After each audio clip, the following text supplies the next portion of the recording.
Hey y'all, you're listening to Word on the Street, an OML and RRC podcast.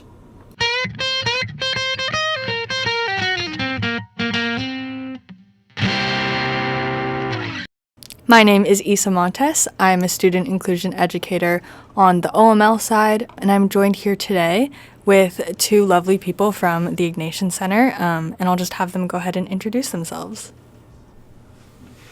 Hi, my name is Jazmine Low. I use she, her pronouns, and I am one of the program directors for Immersions at the Ignatian Center. Hi, I'm Maria Autrey, she, they pronouns, and I am the other program director for Immersions at the Ignatian Center. Wonderful. So today we're just in conversation with one another and with you listening about houselessness and specifically the urban plunge that the Ignatian Center does every quarter, and just talk about the Ignatian Center immersions and some things that we took away from the urban plunge. I went on the urban plunge in February this quarter, and I just heard about it through email, through the Ignatian Center emails, or either that or the College of Arts and Science emails. And I read a little bit about it, and I think I was interested to see a place where, despite being in the Silicon Valley, despite being in San Francisco, one of the most affluent areas in the nation, that there was such disparity of income, of shelter, of housing. So I decided to go on this urban plunge, which is a day-long immersion with the Ignatian Center. I went with a couple of other students. A typical urban plunge with the Ignatian Center looks like meeting early in the morning at the Ignatian Center, which is kind of across the street from the Noble East side of campus. And so we all met there, and for me, the urban plunge was in SF. So we all took two vans. Thank you, SCU vans. Took two vans to the Tenderloin District. And so there we worked with Faithful Fools.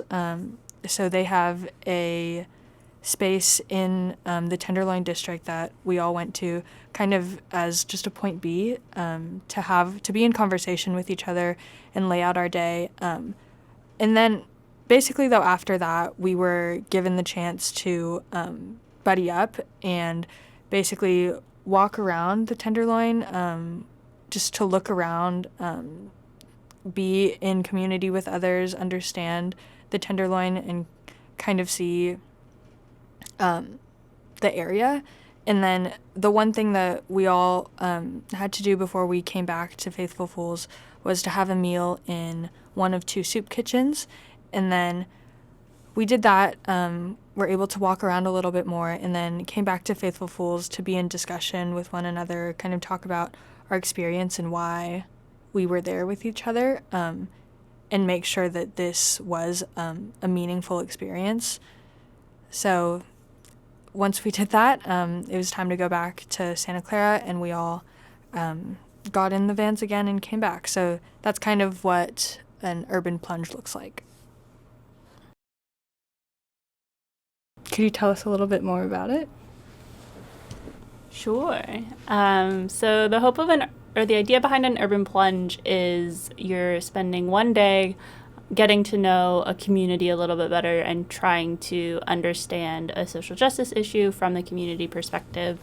So in San Francisco and San Jose, where we do urban plunges, we almost always look at houselessness because it is so prevalent in the Bay Area. And our goal is to give students just a little bit of a glimpse into the issue, or the issues around houselessness, what contributes to houselessness, and also humanize the experience, and show them all the work that's being done around houselessness and working towards housing justice, and how to further their own experience and understanding of social equity.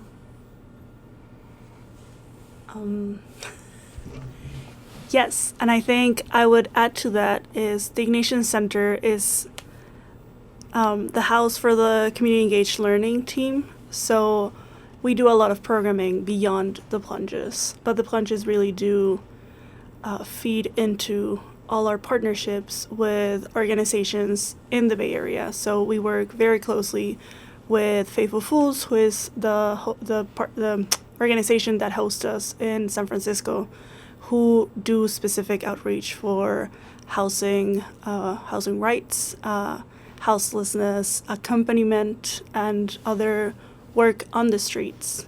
And in San Jose, we work with other grassroots organizations, Feed the Block and Black Outreach, that also do direct accompaniment-based work in San Jose area with the encampments.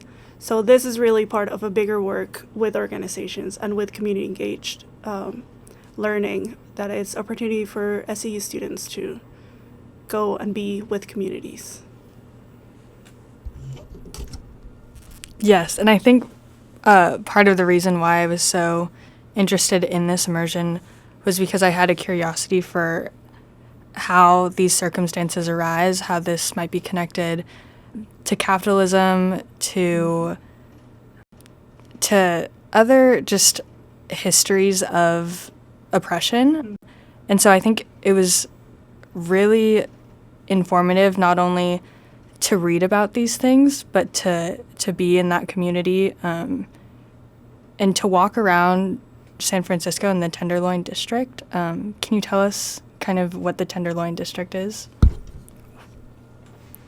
Sure. So this is a very brief and informal history, but based on what I've personally learned from our partners at Faithful Fools, is the Tenderloin District that is one that has historically been targeted by city officials and police as a place to essentially push crime and houselessness so that it's not in other parts of the city. So there's a lot of policies in place that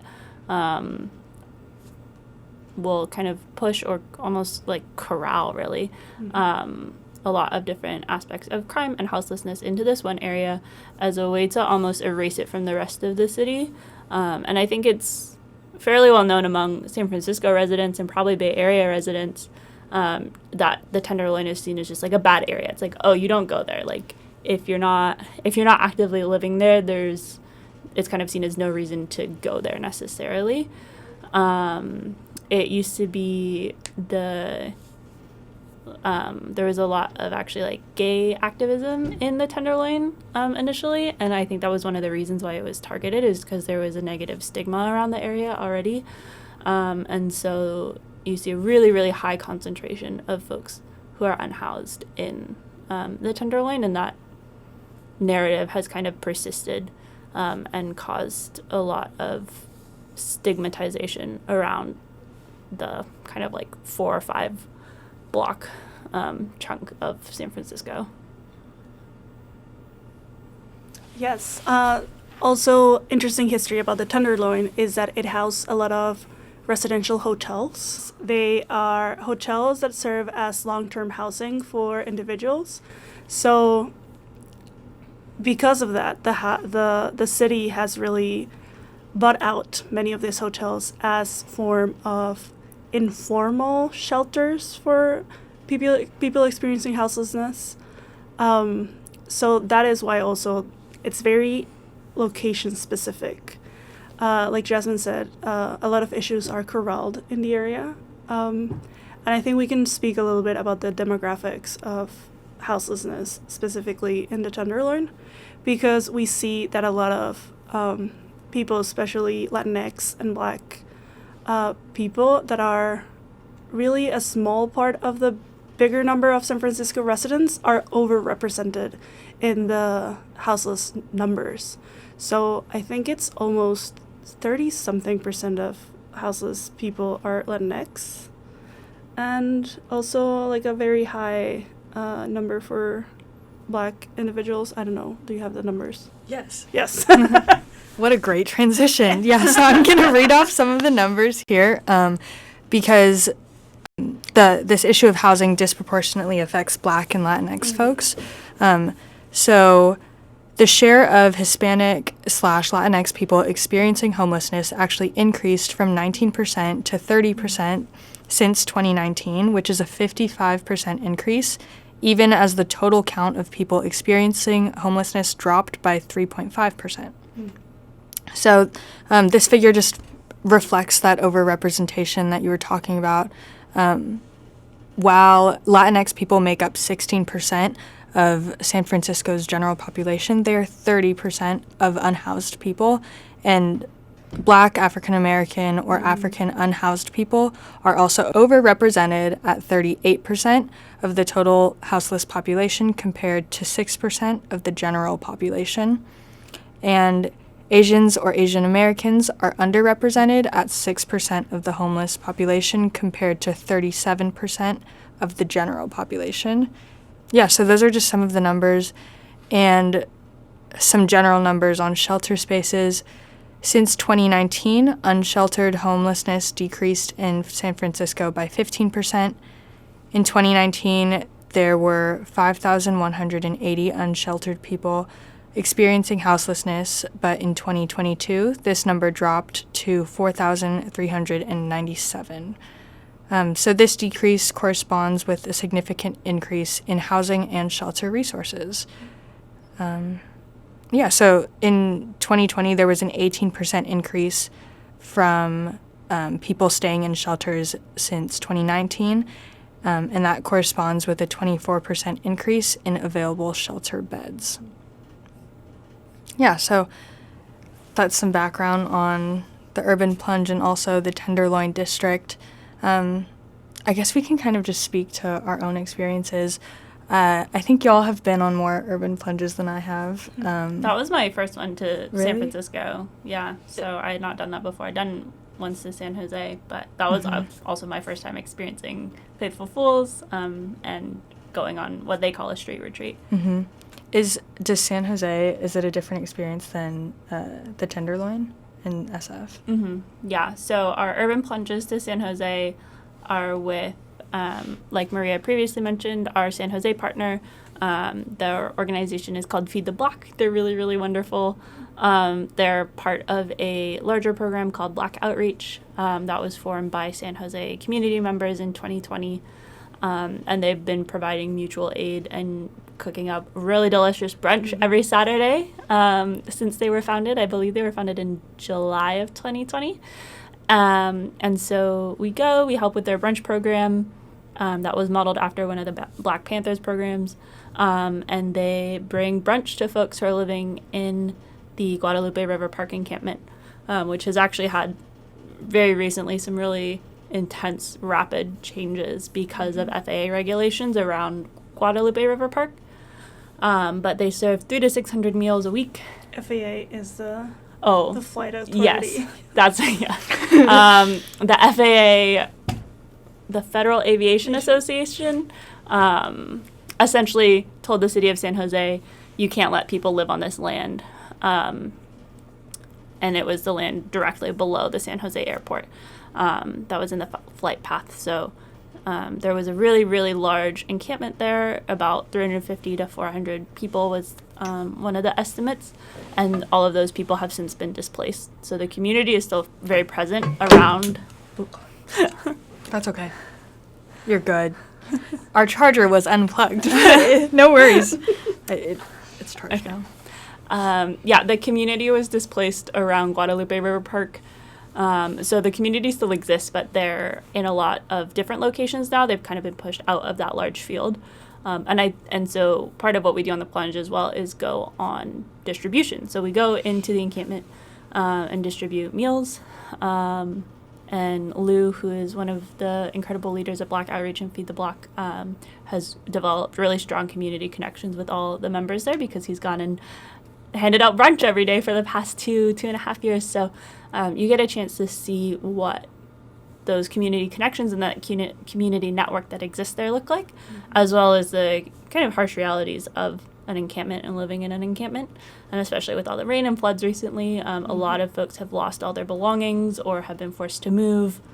So that was just a little sidebar of a similar concept of learning about houselessness from community members in San Jose, but it does look different than in San Francisco. That it's so interesting. You mentioned like the programs for food. I'm taking Black Power right now with Dr. Hazard.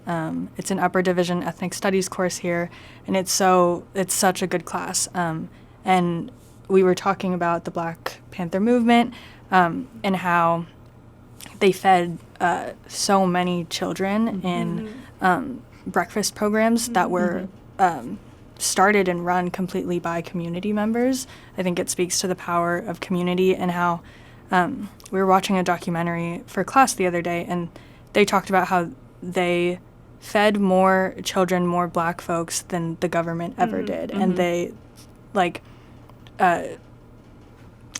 food resources for kids in school, like, funded by the government, were actually modeled after the Black Panthers. So I think, yeah, it's really interesting to think and talk about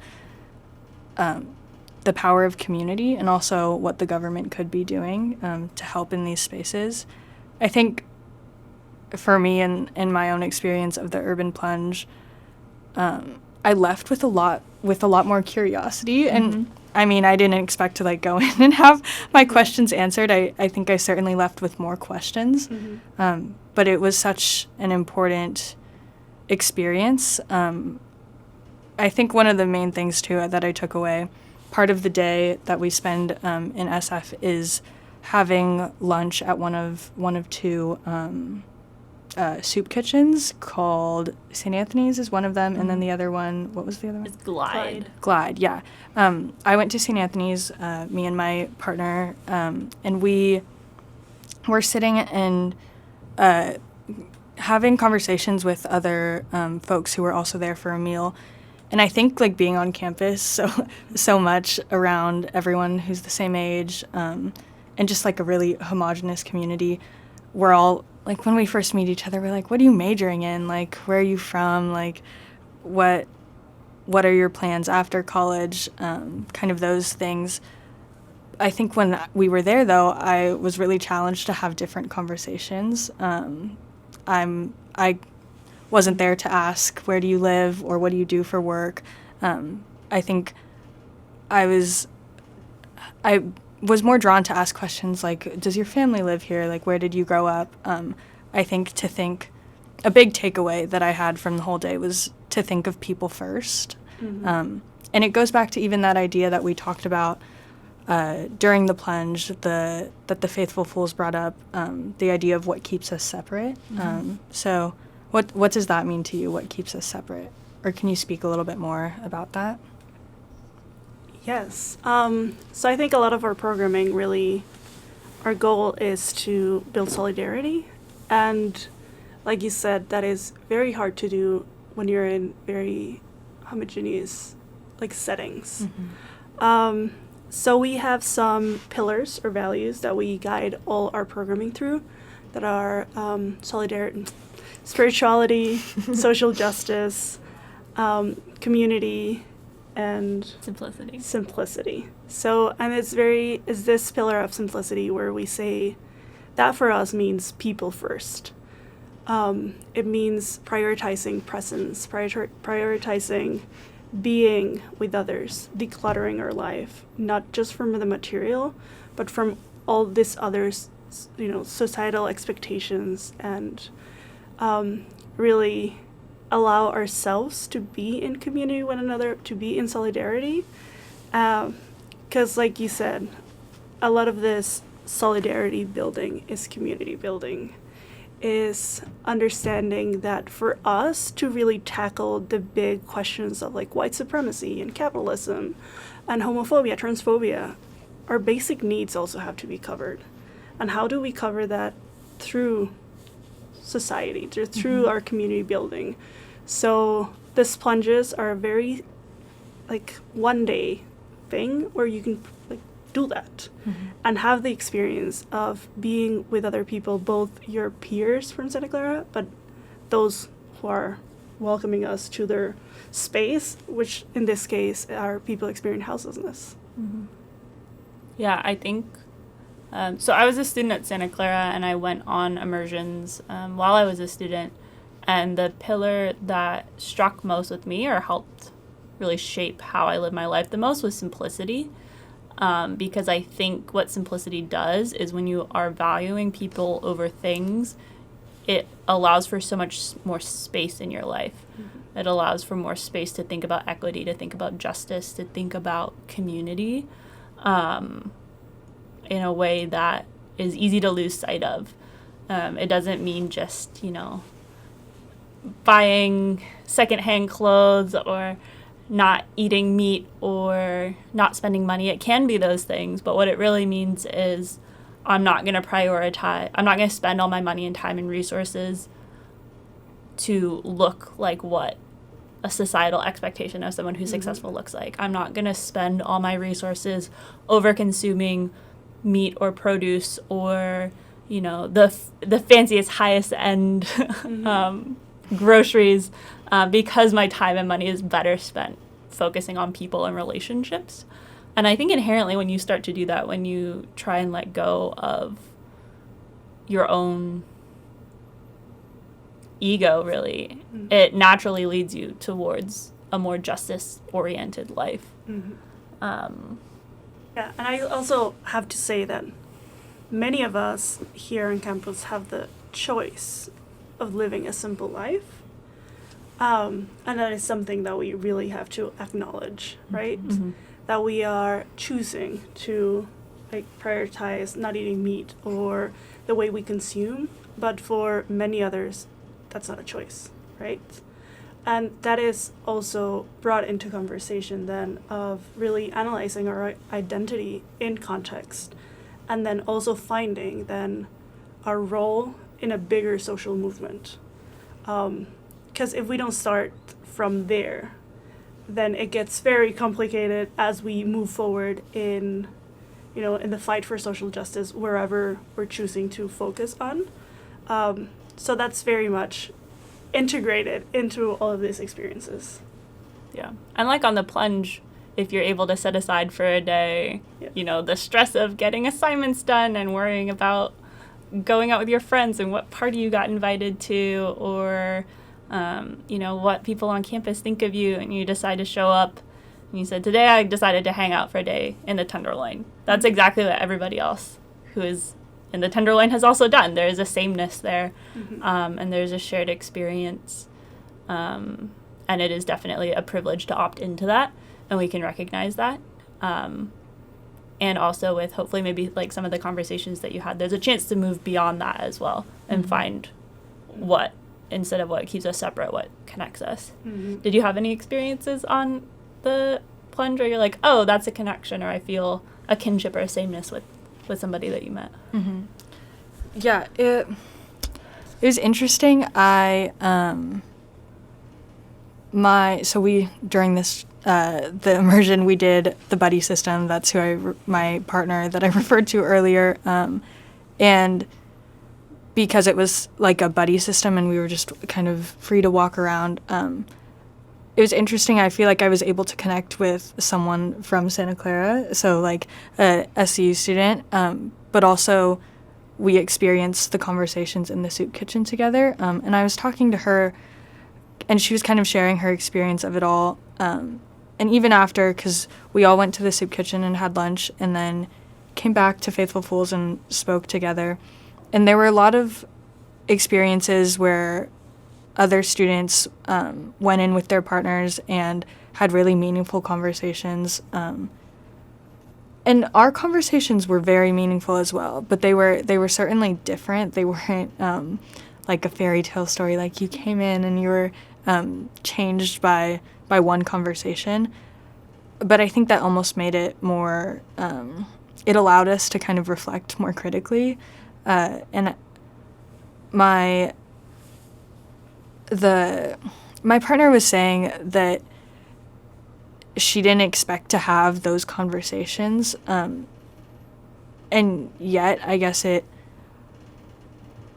allows you to understand that these are people too, and you have to put people first, I guess. So it was interesting to think of my place at Santa Clara in Silicon Valley in my future career, as well as this community that is just an hour or less away. So kind of having that duality of being here with Santa Clara students, with my university, and then just seeing also a community that is not so far removed. Yeah, and I think one thing that I've continued to think about to this day is the idea that Jazmine brought up of spatial justice, which I think was really interesting. And we're going to take a break right now, and we'll come back and talk about spatial justice as well as kind of just the Ignatian Center more broadly and other immersions that they do and the intent and the impact of those immersions. Hi everyone, this is Anissa taking a little break from the conversation to fill you in on some things that will be happening pretty soon. First off, TLC board applications are live. They are looking for people to be a part of the TLC board for the 2023-2024 academic school year. The positions are listed within the application.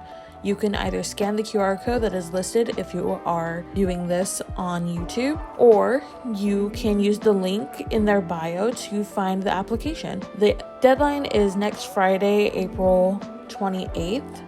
So actually this Friday, April 28th, and you can feel free to contact them with any questions that you have about the position. If you're going to find the link, you should head to their Instagram page at TLC_SCU. Again, that is at TLC_SCU. All right, and next we have another Queer Craft Corner to present to you. Friday, April 28th, we will be doing paint swap. So come on by the OML house from 2 to 4 p.m. on Friday, April 28th. Maybe with a partner, maybe with someone new that you can interact with there, where we will be taking paintings and then every 5 minutes swapping them and creating a new piece that you probably wouldn't have thought of yourself, but looks really cool at the end. So get ready for that. Once again, that's going to be at the OML house from 2 to 4 p.m. on Friday, April 28th. I hope to see you there.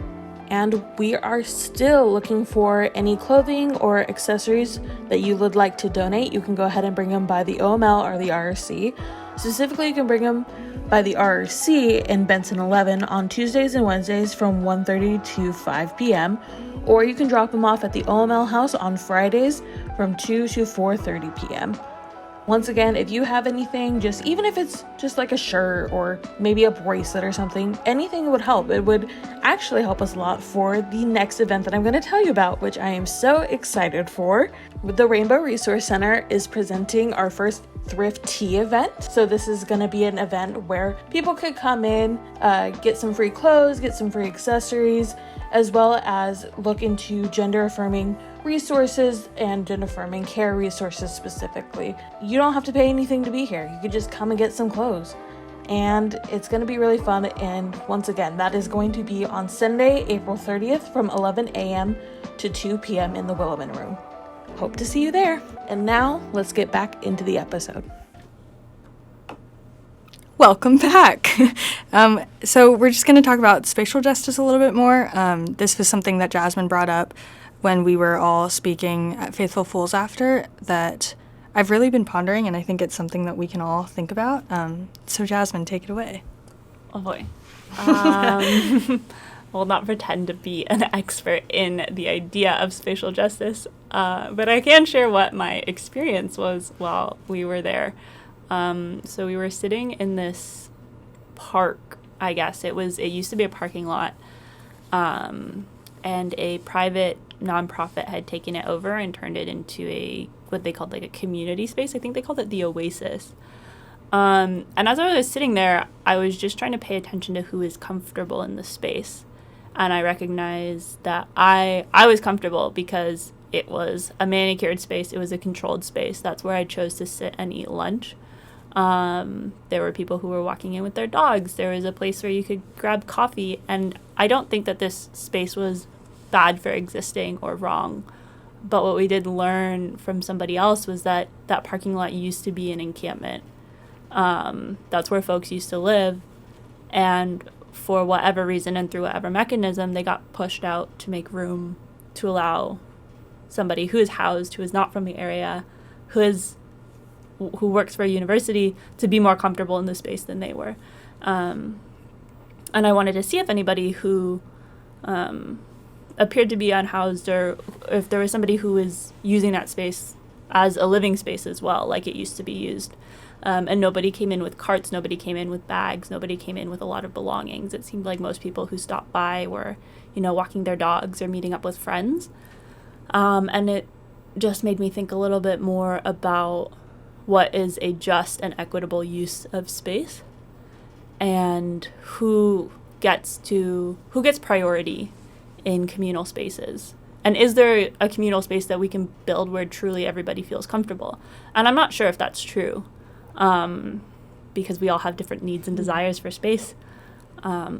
But I think what is true is that over and over and over again, especially in San Francisco, where space is so limited, we see a prioritization of people who can afford to be there, who can afford to buy up space. And I don't think your ability to pay correlates to your worthiness of taking up space. And so I'm still very new in my understanding of spatial justice, but it was a good prompt for me to reflect on. Yes, I think I was introduced to the concept of spatial justice by you and Professor Riley in one of our visits to the Guadalupe River Park encampment. And I think for me, I have been pondering about the way design plays into how we inhabit spaces, and how the use of what is called hostile architecture is also used. So specifically in San Francisco, the way they corral houseless population to the Tenderloin area is through the use of hostile architecture, and this looks like spikes underneath highways, or boulders in sidewalks that are wide enough to put up a tent, and also in such more subtle ways, like this oasis space that it was set up like a little cafe, like an outdoor cafe with nice cute picnic tables and a little turf space for dogs, and it was very manicured, very aesthetic, I would say. And I feel, because it's so aesthetic and so visually pleasing, we rarely criticize those spaces, right? Because we're comfortable there. Exactly. Or because society has told us that, a very beautifully manicured lawn is a good use of space because it's aesthetic, right? How could it be wrong? How could it be wrong? When in reality, when you dig a little bit, it's oh, this beautiful thing is being used for horrible purposes. And I think when we talk about spatial justice, we really have to unlearn and be very careful of saying, okay, how is this white supremacy in operation? How is this ableist in its original design? Also, how is it sexist? This is something when I started looking into spatial justice, is cities are thought of transportation, public transportation, are thought of from a man, quote unquote, man life, right? From work to home, and that's it. But what of those who have caretaking needs? Well, the bus won't go there. It won't go near schools, or it won't follow a pattern of someone that it's doing the amount of care work, who have historically been women, right? So all of this is spatial justice, and it's really everywhere. If you start pulling the thread and how we say taking out the blindfold. Yeah, if you're listening to this while you're walking somewhere, yes, I invite you to just take a look around and see what you notice, because there's elements of this, like you said, absolutely everywhere. I know on campus, we can examine our use of space. Are the lawns the best use of space? Could that be housing? Could that be restorative agriculture? Could that be, rain and water recapturing systems? Could those be marked, unmarked graves? Right. At the moment, they are just unmarked. unmarked graves under our feet. Yeah. There's a interesting display of this right in downtown San Jose as well. There's where I think it's First Street and Market in the Sofa district. They come to a point and there's a little triangle and there's a park right there. And there's these like interesting marble sculptures almost. They look like giant marbles just in the grass, and they're not regularly placed. They're kind of scattered, and so it looks artistic. You're like, ooh, a sculpture. But really what it's doing is stopping people from camping, or at bus stops. When you're at a bus stop, look and see if that's in place that you could lie down, or if it's designed just to be able to sit or lean on for, you know, extended or a short period of time, not an extended amount of time. So wherever you're walking or sitting or listening, I invite you to take a look around and just consider who was the space designed for, and was it equitably designed?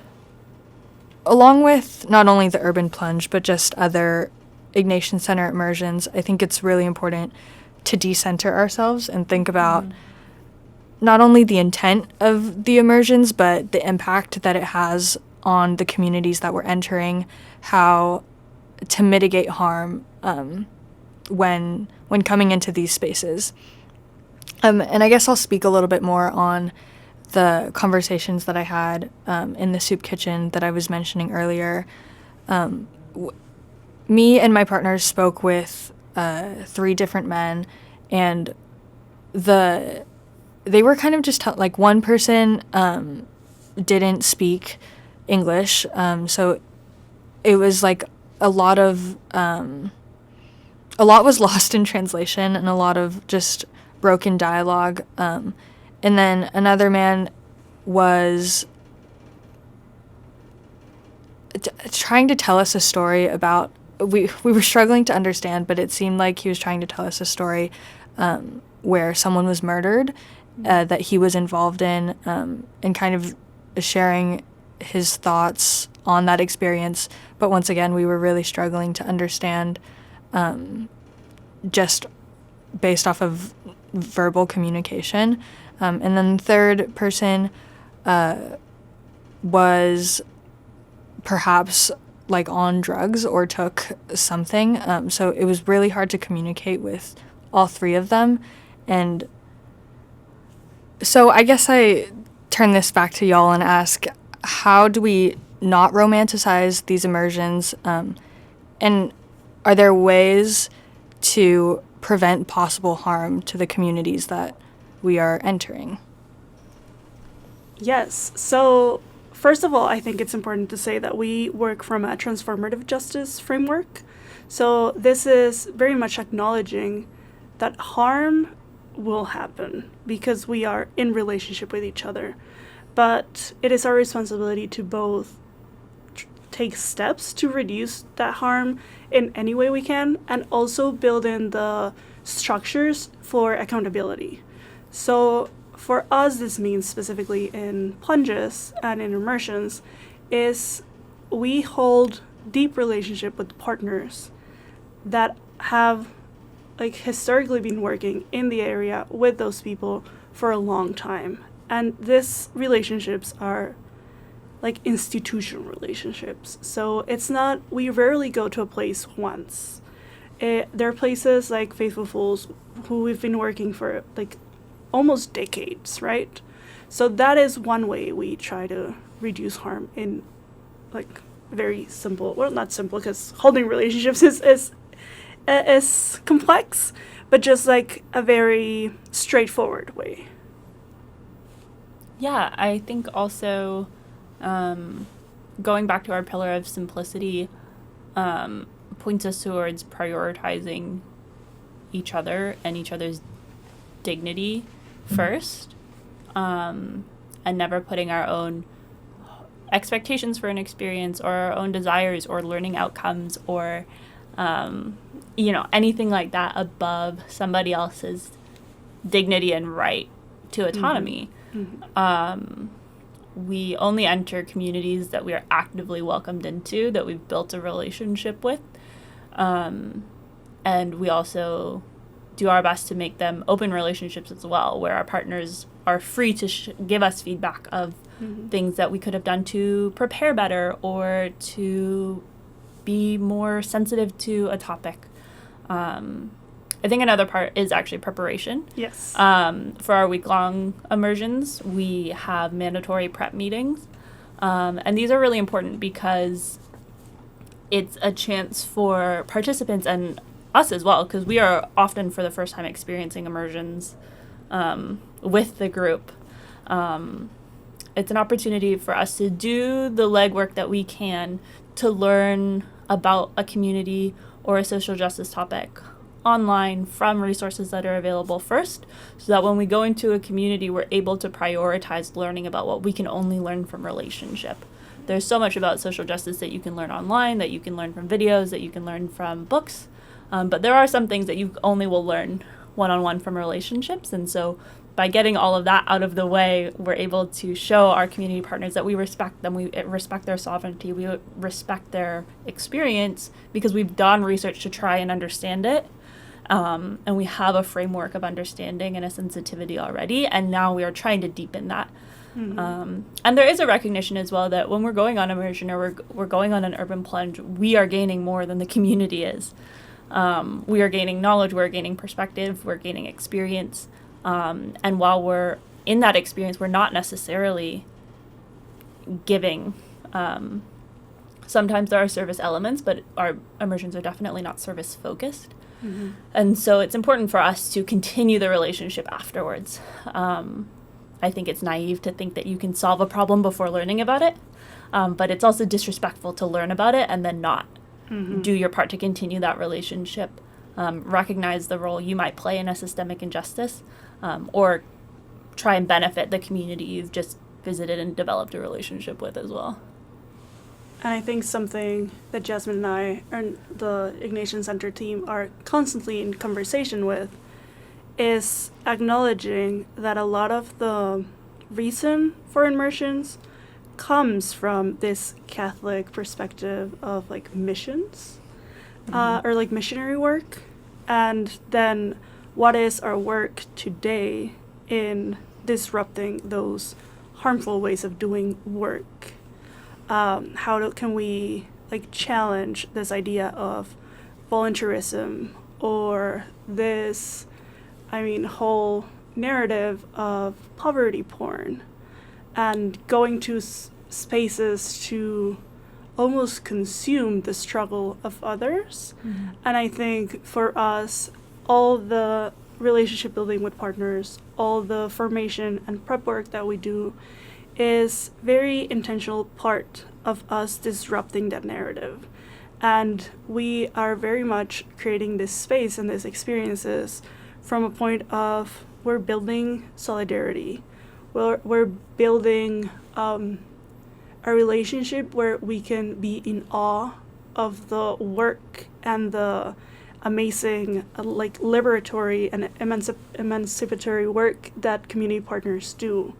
Right? So we are there to celebrate their successes and their, I don't want to say resilience because that's not even what it is, right? It's so much more than resilience. We're not there to see how they suffer, right?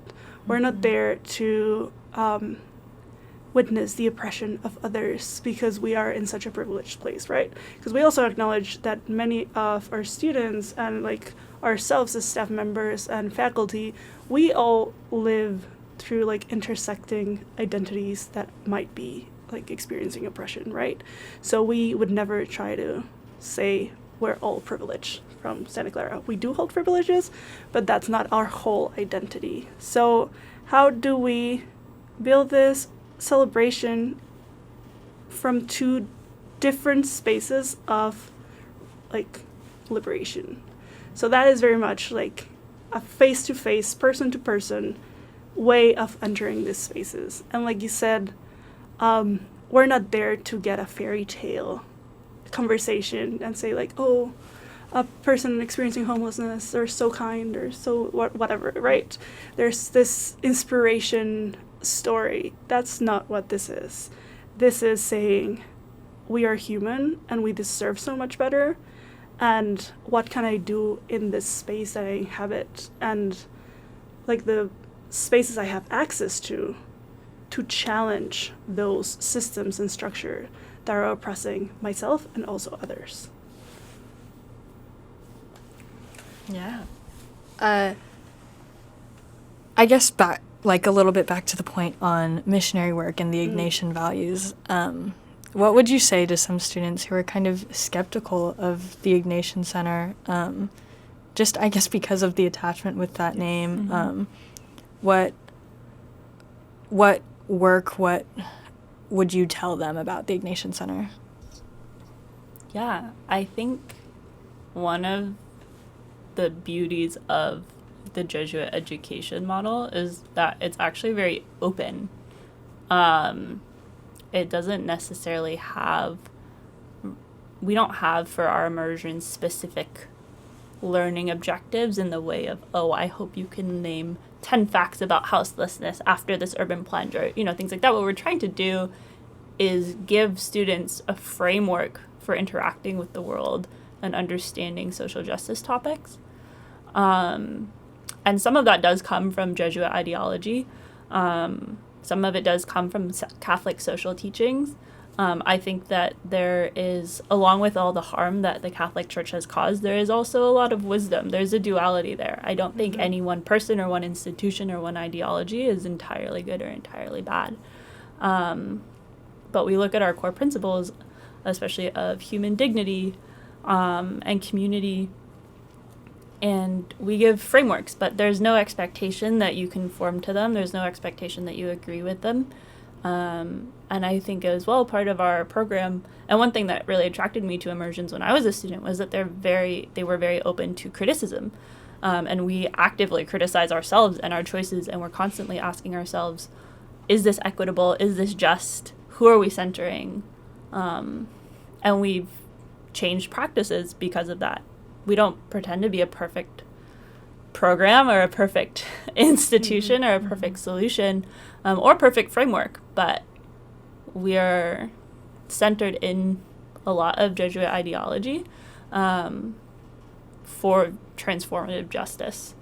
And however you want to take that, whatever tools you take away from it, even if it's like, oh no, that's completely wrong and none of it sits right with me and I'm never going to do that again, like, that's okay for us too. We'll want to hear that feedback. We'll want to know what you took away.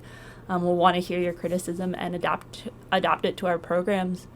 But yeah, there's no prescribed expectation that we have for students coming out of it. We want to encourage students to become independent thinkers who are spiritually aligned within themselves, who are working from a place of justice and equity.